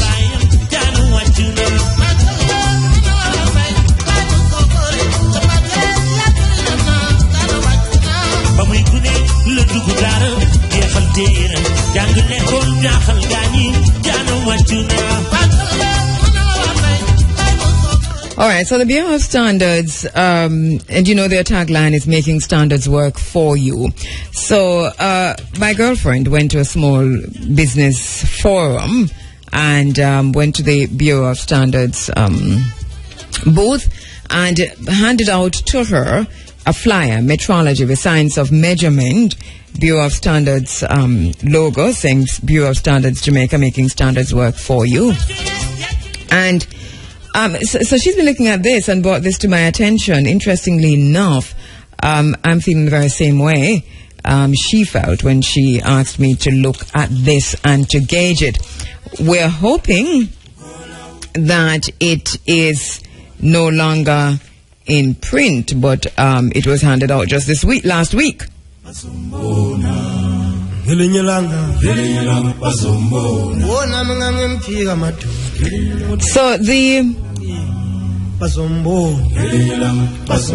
the flyer has metrology, the science of measurement. Then it tells you about time, length, temperature, electrical current, luminous intensity, mass, mole.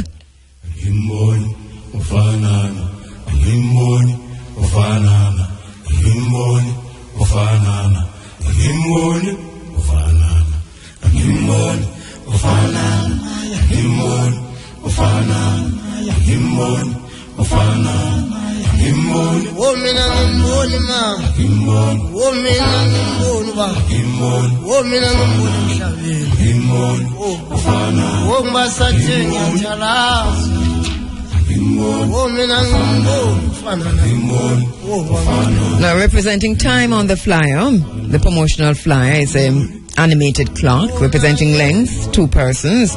Representing temperature, the thermometer. Representing mass, a female person. Electrical current, well, you see the little ZZ thing like lightning bolt.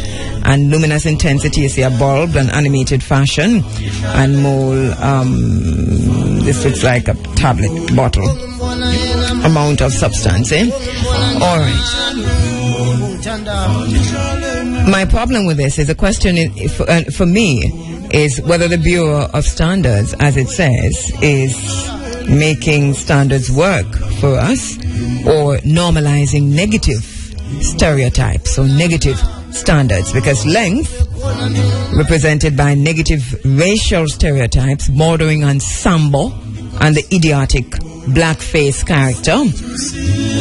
Take a look at this yourself, straight out of colonialism. Mass negative and hurtful stereotypes of the overweight female body. Mass is represented as a fat woman with the snout of a pig, and the bottom, the rear of the woman, a caricature in such a way as to remind you of what was called the Hottentot Venus, which is really Sarah Baartman, and how that was done in South Africa and outside of South Africa. And the question is, what is the Bureau of Standards implying here? Making standards work for us? What are they trying to communicate? What standard of measurement are they using at the Bureau to measure Africanness, to measure blackness, to measure the female body? Or is this just another fat shaming? And it's more than just fat shaming, because we can see also, you know, what this reminds you of is really, and subliminally, the message is of what many people call a Hottentot Venus, but outside of that we know Sarah Baartman.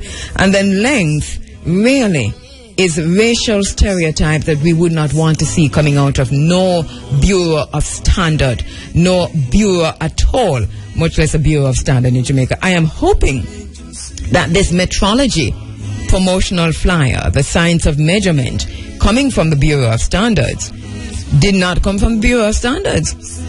I know it sounds like a contradiction, but it looks like. And then I didn't see it on their website, but I've been looking at their YouTube videos and so on, and I saw it on the desk of one of the executives at the Bureau of Standards.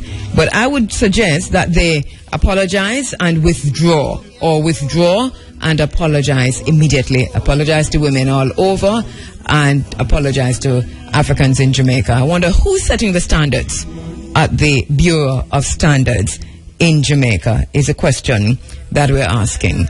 But this can't be coming from the mind of anybody in Jamaica, anybody at the Bureau of Standards with a little bit of sensitivity. Racial stereotypes, negative stereotypes, right here coming out of the Bureau of Standards. It is a shame. It is a shame.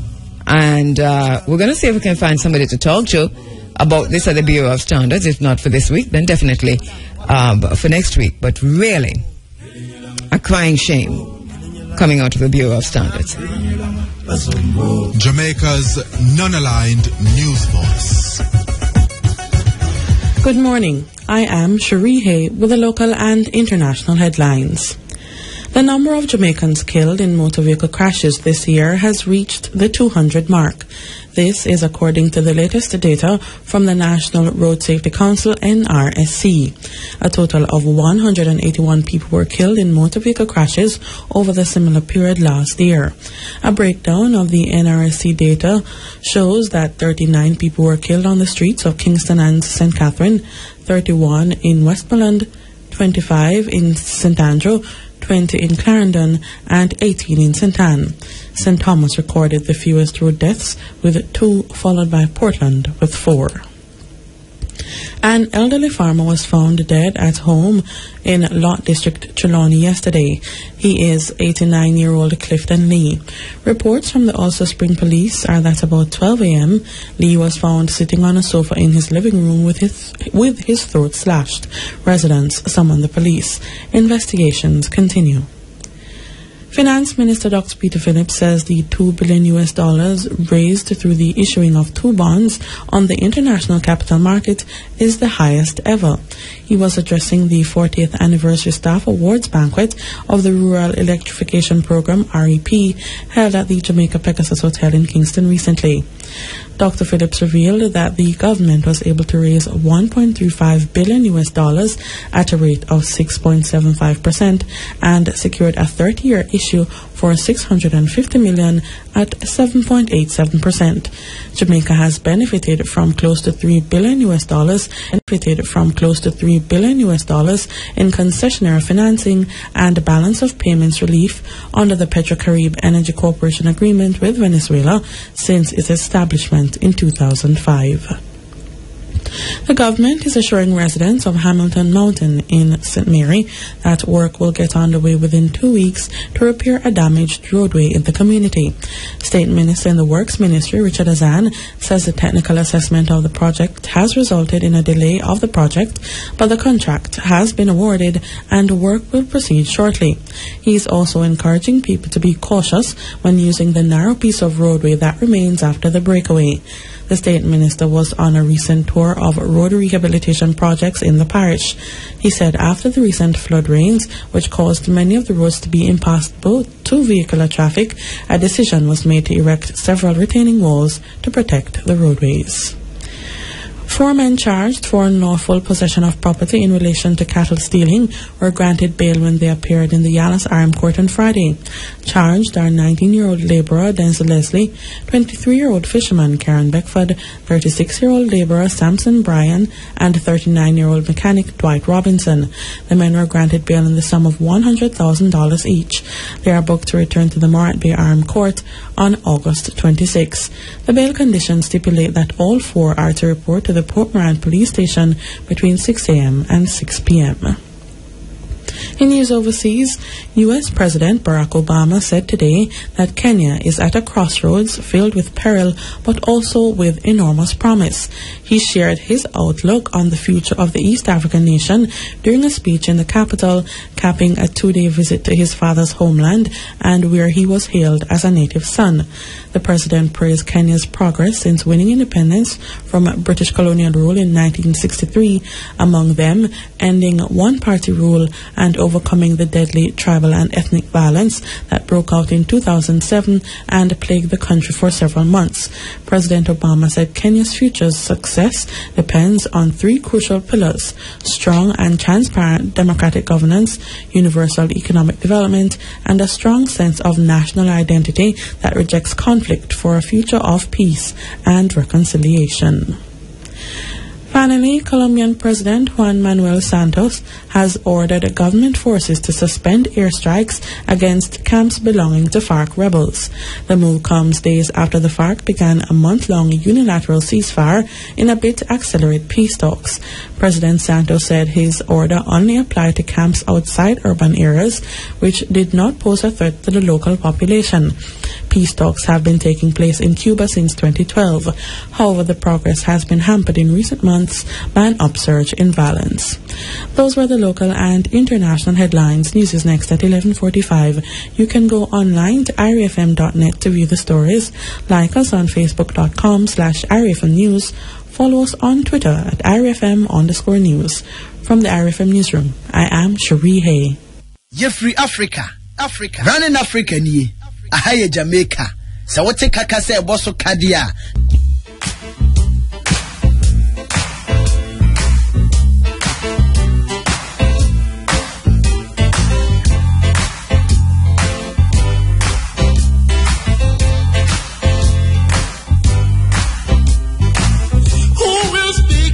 Children, who will scream out their pain? Who will tell the children all about this love this love train? Who will speak for the children? Who will call out their name? Who will tell the children?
children.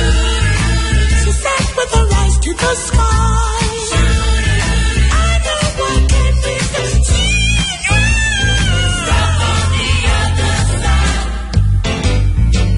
Who will speak for the children? I will speak for the children. Who will scream at their pain? Who will tell the children all of Will you speak for the children? Mother, father, sister, brother, did I hear you say, teacher, preacher, all aboard. Hey, gonna be opening the phone lines to take your telephone calls in the final half an hour of the program. 974-5079, 974-5051, and 974-5043. All aboard. The lines are open now. If you want to respond to or comment on anything you've heard here this morning, or just to add your own Pan-African views, just make the views short, the comments short, so that we can get in as many as possible in the last half an hour.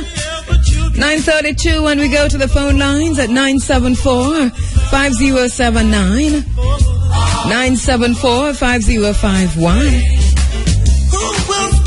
974-5043. Hotep? Yeah, Wagwan. Hotep, greetings, my brother. How are you? Yeah. Boy, I thank God for life, you know? Yes. If we still have a life this morning and can talk. Give thanks. Yeah, man, I want to big up the reggae boy and wish them the best. Yes, yes, especially for this evening. Yeah, man, big up the reggae boy. Yeah, give thanks. Yeah, man. All right. Take care. You too.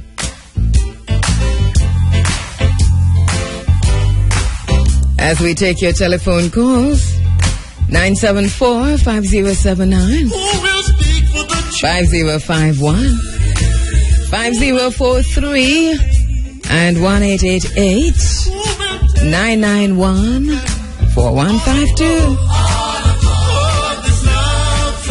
Hotep? Hotep. Go ahead. This is Andy, Andrea. Yeah, man, Cabo. Yes. You remember I call you one time and tell you about this monster rising up in Center and in this Bauxite area? Mm-hmm. Well, you see the monster rise? Yes. Well, them call me prophet, you know. Tell so you. the monster rise up and you see the devastation. Yes. Well, them come to my place, you know. Mm-hmm. And me turn them back, man. What them come for? So them want land to buy from my mama and all that, so we say, yo, you hear me? Mm-hmm. Get off a year. So you don't have any land to sell? None at all. Coming from generations. You see, the people let me stand up and say we not sell no land, Andrea. Yes. The people them is to be blamed, Andrea. Where in Centon are you? Up in Clydesdale. Okay. Yeah, and you're living on the land they want, the land you're living on?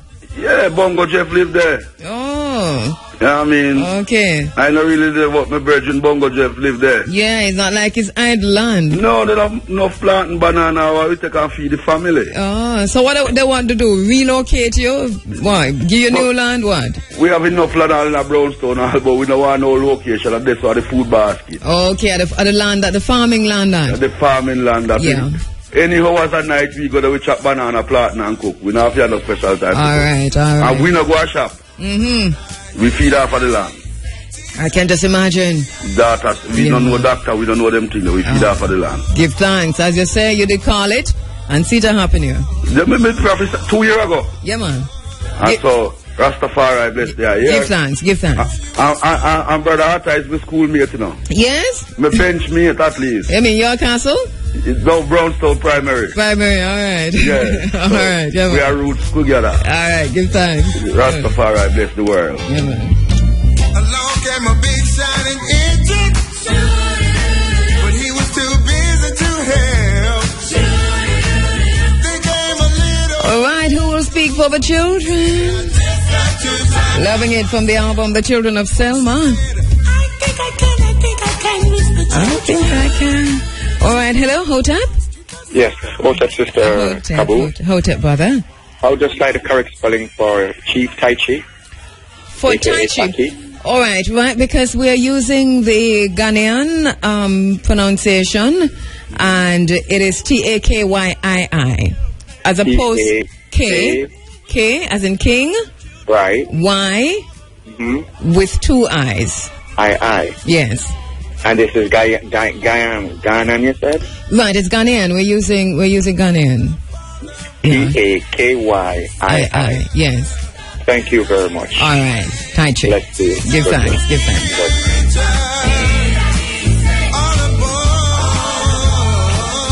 As we take your telephone calls.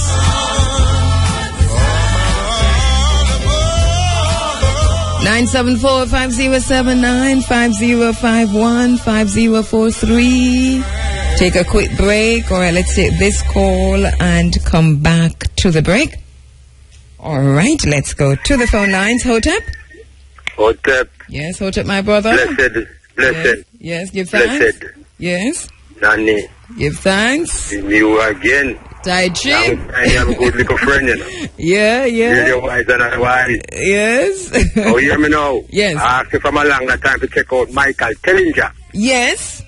You did it? I did it, man. Okay. Yes. The real reason for that, but that's how it go. That is just a fraction of the whole. Exactly. Respecting all aspects. But Andrea, yes. this is a little country. It's a serious element of the IMF. See? And I want to check on next thing for me. Because a very serious thing I come for the great. Big America. Say it again? I want to check out Dr. Patricia Green. She gets a vision from the divine. Dr. Patricia Green. Go on with the big US. All right. Because we in that prediction and manifestation, them say what's going to happen? It's going to happen before Obama come out of office. I want to check it, you know.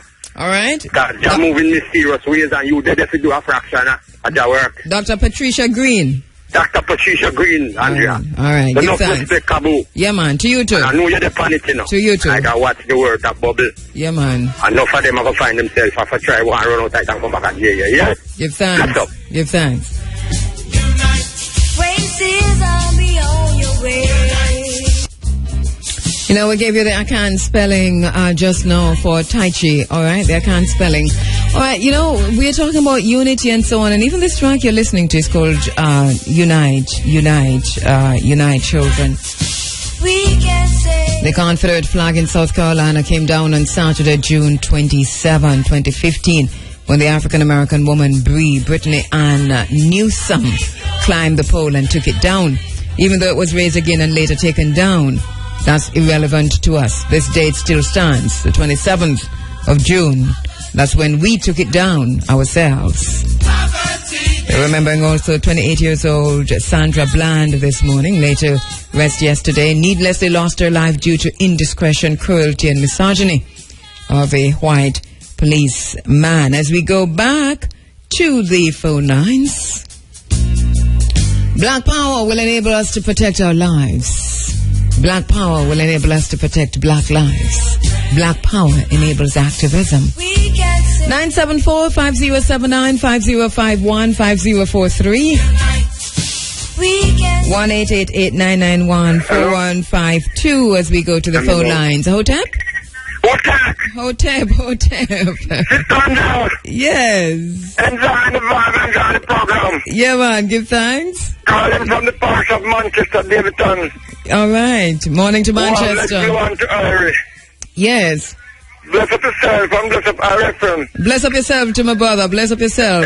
Kelly and all of them, yeah? Yeah, man. Give thanks for that. Yes. I'll tell you. All right. I love them because right now I feel you're taking the program. All right. Give thanks. Good thing in the field. Or the drought. The drought is pretty much all the animals live all the background and water too. Yeah, man. Stay away. So we're giving thanks to you too. Yeah. So, one other thing yeah, man. You too. Walk good. Love the call and bless up the operator here. Yeah, man. We'll do. Give thanks. Enjoy them on the crew. All right. Thanks. Racism, be on your way. Racism, be on your way. God made us one. God made us all. Some were made short and others tall. Some with pink skin, yellow, red, and brown. But the wolf tried to keep some shape. All right, let's go back to the phone lines. Hotep? Greetings, Serene Highness. Yes, greetings, my brother. How are you doing? Give thanks. Yes, Give thanks. yes. Black heart of love. Yes, black power. To the high. Yes, I. To the eye and do extend to co-workers, do extend to the household, do extend to the king man. Give thanks. And hug Mama Doris for us. Will do. And to your Give household. her our love, you know. Yeah, man, I appreciate that. Yeah, man, blessed love. Irish 26th of July to the eye. Mm-hmm. Yes, man, Irish 26th of July. Oh, the Cuban Revolution is man. a very important revolution, you know? Yes, still is. Yeah, man. I'm talking about Cuba connection. Yeah, Sister Rita, I think she have a Cuba connection. She celebrated her birthday yesterday. Yesterday, 25 years. I mean, 25th of July. Yes. Happy and birthday. I think our beloved Elder Ras Martino Plano have a Cuba connection. We hailed him at this time. Yes. In the Irish, you know? Our Sister P have a Cuba connection. Yes. You know, let's move on. Yes. You know, I want to thank the eye heartily as Rastafari. Yes. For whenever the eye is mentioning His Imperial Majesty's name, the eye mention it in full. Haile Selassie I. Yes. The name, Ethiopian name have meaning. Haile means power. Yes. And we notice erroneously so, how the name is often split in two by even people who are calling themselves Rastafari. Yes. So we give thanks to the eye for that, you know. Yes. Last night we had a dream of a man who, his name is Mr. Winston Monroe. Mm-hmm. I think he's the founder of LIF, Low Income Family Foundation, when it was, you know, it was in its reign on Washington Boulevard. Mm-hmm. He's a blind man, but he have very high black vision. We want to hail him wherever he is at this time, you know. Yeah, Mr. Monroe. And extend love to him, you know. Give thanks. You know, solution in the black world is ancient liberty, my beloved sister. Ancient liberty. The problem is we are black like tar, brown as chocolate bar, but still not shining as stars, you know? Mm-hmm. Talking about the unfinished revolution. Mm-hmm. You know, it is very important that we rally around organizing and centralizing of our economic stability as a black race. Yes. We know of the economical warfare and the stricken poverty we are in as a nation to where we are coming from. And it is important that we rally around our black bank. Yes. It is very important that we do that ASAP. Because if we are broke pocket individually, it's bad, but when we are broke pocket collectively as a nation, we know where we stand in the economical warfare. It is important that we set our black bank. Thank you very much, my brother. Well said. Yes. CHRIFT. Blessed love. Give thanks. Well said. Not adding or taking away anything. As we take your telephone calls inside of the final few minutes of the Africa Forum this morning. Black is so beautiful. Black is so beautiful. Unapologetically black. Unapologetically African. Proud to be so. I am my ancestor. All right, let's go back to the phone lines. Hotep? Hotep, Sister Kabo. Hotep, my brother, how are you? I am wonderful. And yourself? I am doing very well if you two are well. Mm-hmm. Yeah. You know who's talking to you? Who's this? Kwame. Kwame? Mm-hmm. Which one of Kwame? Yeah. One from London. Kwame, where are you? I am on the rocks. You're on the rock? Wow. On the rocks. Are you going to be here for a while? Yeah, until the 20th. Until the 20th of who? August? Mm-hmm. All right, that makes sense. It means I'll see you here on the 16th and I'll see you before the 16th. Well, shouldn't I see you before on the 1st? On the 1st? That's right. Are you going to be at Seville? Well, I don't know. I just come to me and know what's happening, and so I need somebody to keep me informed. All right. Well, there are a few things happening. Well, there's Seville, and of course, there's also, and I need to speak with somebody from Black Space and Nana Erna Broadbar, because I know that there's some activities taking place in Woodside also. and there's some activities taking place in Black River. So there are quite a few things happening across the island. But what about the march on the 1st? The march on the 1st? I don't know about the march. You don't know about the march? No, which march? As far as I'm concerned, there's supposed to be an emancipation march on the 1st, isn't there? No, I don't know about that. I'm not saying that there isn't, but I don't know. No, I don't know about the march on the 1st. Where is it going to be? Well, I was told, because there's one in London, right? No. Yeah, there's a reparation march on the 1st of August in London. And there's one here also in Jamaica? There's one in Jamaica. And, in Zimbabwe, I think, as well, and, across the globe, really. I don't know about that. No? Mm-mm. I don't know. I might have been distracted these last few weeks, but in any case, I haven't seen it, anywhere. But I'll find out. And if you have more information, let me know, please. Or anybody who's listening, if you have information on the march that's happening on the 1st, please let me know.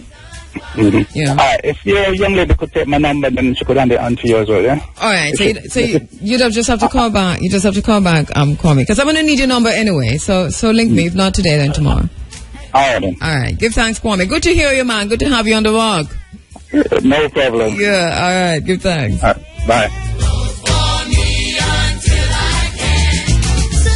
That's my brethren, Kwame. We know each other a long time, Whether it's here or in England, I'm a brethren.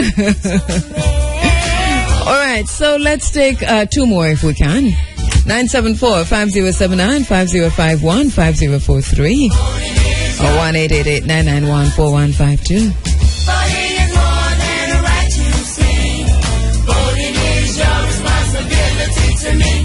Use it before you lose it. All right, let's go back to the phone lines. Hotep? Hotep, morning, Sister Kheru. Hey, good morning, my brother. Morning to RFM girls. Yes. I've been listening for on your program for years now. One of the reasons why I called, so I want to find out, did you really get, did the Rastafari community get an apology for the atrocity or the choreography thing there? No. So you just there wasn't a forthcoming. There isn't a forthcoming. Well, you'd have to speak with someone from the Rastafari community and also from the Coral Gardens Benevolent Society. They will have more information pertaining to that. The call. I personally have been making that call since 1990s. And I know that in recent times the call has been intensified, but as far as I know, there has been no apology from the state. But I don't know what the community plans to do. I am not Rastafarian. I don't know what the Rastafarian community plan to do, and I do not know what the Coral Gardens Benevolent Society plan to do about that. Okay, thanks much. All right, come on.